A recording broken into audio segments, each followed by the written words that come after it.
If you were to instead add guacamole every day to your diet, you would be much, much better off. So let's talk about it. So I just love avocados and especially guacamole on my eggs, on my burger, on other foods, put it on the salad. I use keto chips or keto crackers. And that's really the biggest problem with guacamole is how do you consume it with a chip that is, it's not filled with corn and corn oil and vegetable oils that are highly inflammatory, right? That's the problem with guacamole. You're at a restaurant and what are you going to eat it with, a spoon? Well, people like those chips and then they start feeling pain and inflammation in their joints. And so if you consumed it with healthier foods, you would be actually in really good shape. But guacamole has some really good things in it that I want to talk about. And I will put a really good recipe down below, exactly how to make it. It's really, really simple. So let's start with the avocado. Why are they so healthy, right? Everyone keeps talking about this monounsaturated fatty acid, right? It's the same fat in olive oil. And apparently it's really good for insulin resistance and supporting a healthy heart. So avocados have like 71% monounsaturated fatty acids. And olive oil has roughly about the same.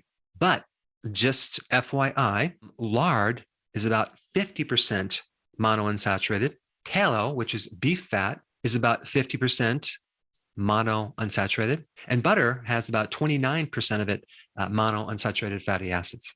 Without getting too distracted, I just want to mention one thing about saturated fats. Every single study that I've seen that state that saturated fats are bad for your heart, et cetera, are not differentiating between the high fat diet and the high carbohydrate diet. They all come with high carbohydrates. So how can anyone say that it's the fat that's causing the damage and not the high carb or even the combination of both, which creates glycation, which is a kind of the binding of your fats with your proteins, creating a big problem with your heart and your eyes, and it plugs everything up. There was a very huge study involving 135,000 Canadians, okay? And they looked at the difference between what happens when you eat a low carb versus a high fat diet, and which one of those is more significant in relationship to mortality. And this is what they found. It's the lowering of the carbohydrates, not the lowering of fat, will extend your life. I mean, significant, like 23% lower risk of dying, and also an 18% lowering risk of getting a stroke, which is pretty significant. But consuming avocados and other fats on a healthy keto plan with intermittent fasting does several things. It helps make you more satisfied. It allows you to fast longer, which will then really get you into ketosis much better because it's that frequent hunger and frequent eating that really kind of raises insulin. So this is one of the big reasons why you want to add fat to your meal so you can fast longer. And avocados are a great way to do it. Avocados have a lot of other things as well, phytonutrients. They also have glutathione, which is a very powerful antioxidant for your liver. They have carotenoids that help your vision and also to prevent macular degeneration. Avocados are good for inflammation in your arteries, in your brain. And so overall, it's a very healthy food. Next ingredient is lime or lemon. Okay, I've done a lot of videos on this. First of all, if you actually have a lime or a lemon and you just put that on it instead of the juice, you get a good amount of vitamin C. Okay, so that's one thing. Number two, you get citric acid that can actually prevent kidney stones. If you're on the ketogenic plan, that could be a potential problem for some people who are at risk, but not if you drink enough water, like 2.5 liters per day, as well as having citrates. Citrates bind with the oxalates and prevent those stones.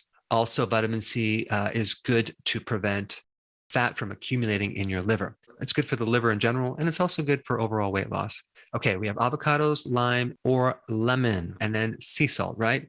Sea salt has like at least 84 different minerals, all the main minerals, plus a lot of trace minerals that are hard to get in our foods. And if you're on the ketogenic plan, you definitely need more sea salt.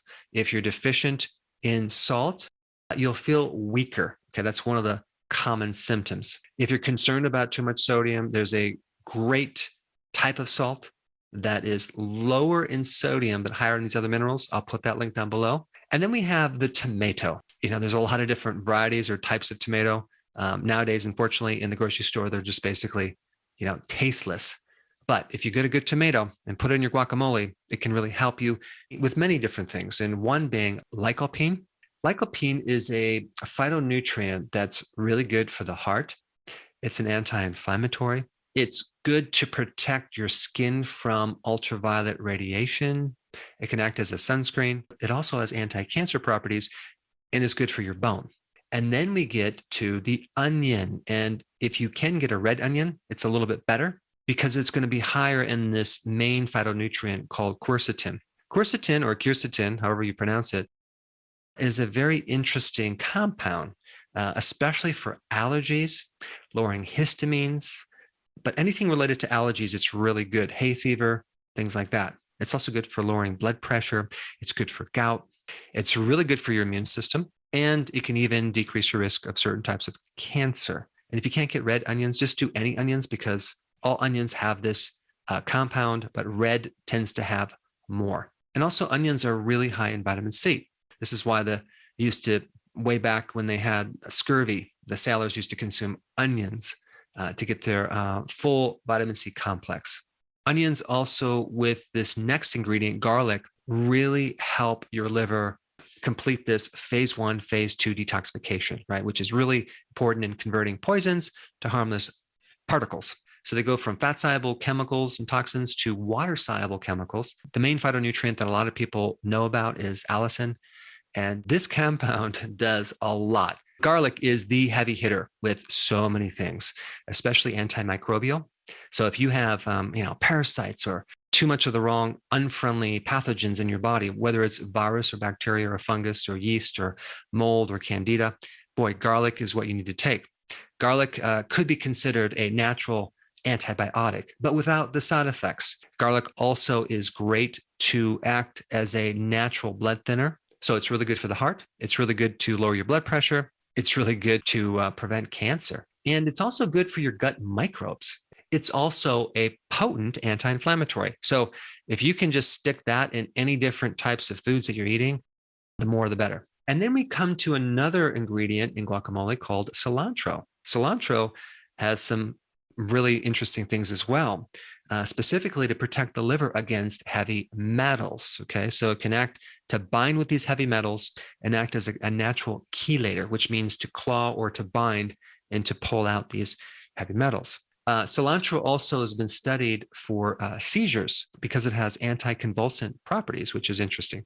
So as you can see, guacamole is a great heavy hitter of something that can improve your health. So if you were to consume that every day on your foods, this is what would happen. Number one, your blood sugars would be much better because you would be able to fast longer. You would have an improved cardiovascular system. You would have less pathogens in your body. You would have a stronger immune system. You would definitely have more energy and less inflammation. And all of this on top of the benefits of being on the healthy version of keto and intermittent fasting, I think hands down, guacamole is something that you should include on a regular basis. So please comment down below on your thoughts about guacamole in general, if you like it,